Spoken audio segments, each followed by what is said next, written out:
Welcome back. We are 1 week into stims, getting ready for egg retrieval or stimulation medications. I know my mom gets on me for using abbreviations.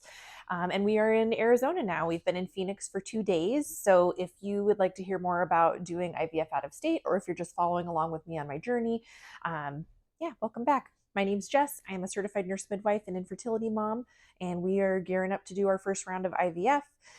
So we got to Phoenix a couple of days ago. And the thing I was worried about the most ended up not being a big deal at all. I was really nervous about getting all of our medications through security.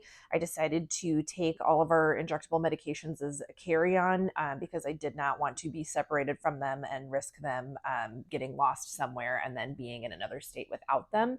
And so some of them were refrigerator medications. We just packed them in a styrofoam case with gel packs and had them all in a cooler bag. And of course, that bag got pulled when we went through security, but the TSA agent was super nice about it, very gentle, very respectful with our stuff, and it really was not an issue getting them here at all. The thing that has ended up being an issue is all of the communication between the office we were having monitoring done at in Washington and communication between the office down here, and then ways that things got scheduled just when we haven't been having a lot of face-to-face communication. So our first full day in Phoenix, Matt was supposed to have an appointment at 9 a.m.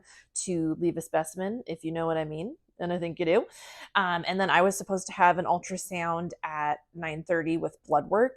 And the clinic we're using has two offices. They have a Glendale office and they have a Phoenix office. And we're actually staying at my aunt's house in Glendale. And so I had said, like, hey, can we get scheduled for my ultrasound in Glendale for Friday? They said, yeah, that's fine. And then they had called back later and said, oh, wait, your husband needs an appointment too, and had scheduled him right before my appointment. So we arrive at the Glendale office right at about 9 o'clock, and they look at my husband and they're like, oh, your appointment's in Phoenix right now.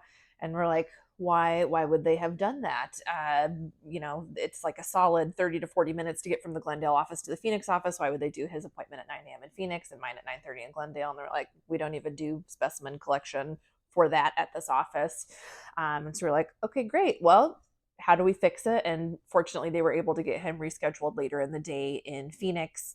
And we had my appointment, and they said that there were lots of follicles. Things looked really well. I didn't ask how many because I just didn't want to get hung up on the number, but I just, trust their guidance. They said things look good.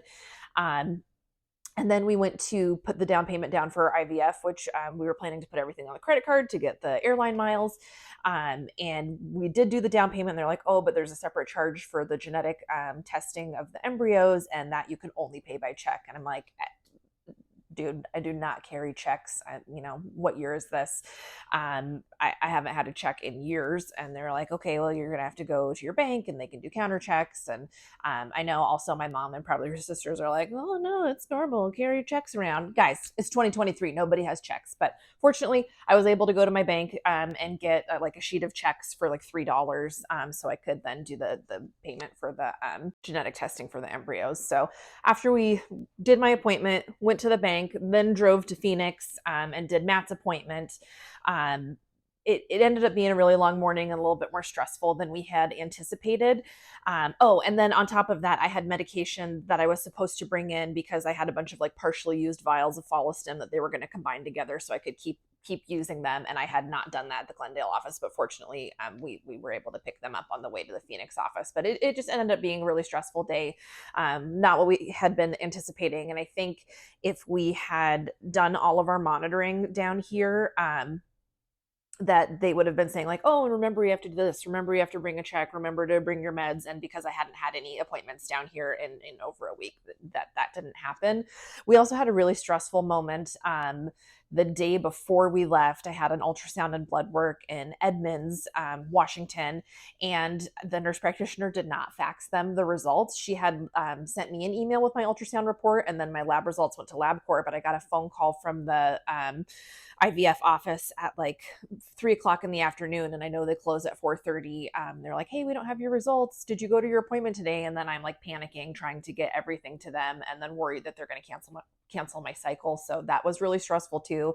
And it was just like a really stressful week at work too. So if I had a do-over, I would say don't try to do monitoring out of state and then come in to do your, egg retrieval cycle. Just do it all if you've got vacation time and sick time, which I did. I wish I would have just done it here. I just felt guilty leaving my partners at work for that long, because it's just me and two OBGYNs, and all of our patients that were due this month were due July 15th or later. So they have a ton of babies due this next week. And I just kind of feel like I'm abandoning them, and feel bad for them right now. So, but it is what it is. I got to take care of the situation. So anyways, today was a much better day. I was actually planning to film outside by my cousin's pool, because it's, nice in their backyard and sunny, and I thought that would be visually pleasing for a video.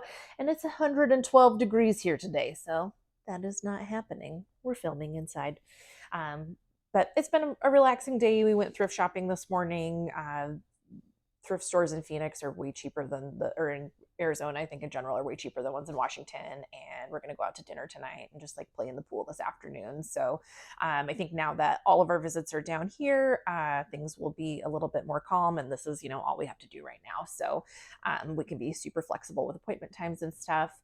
And my mom is flying in on Monday, so she can help watch Ingrid while I go in for egg retrieval. So that'll be really nice. So things are going well. They said my ovaries look great, follicles look great, so that's really encouraging. I think that's everything for now. Thanks for watching. If you're new, go ahead, like, subscribe, and follow us on our journey. If you have questions about doing IVF in a different state, or just about the process in general, leave them in the comments. I'm happy to answer any questions. I'll see you guys next time.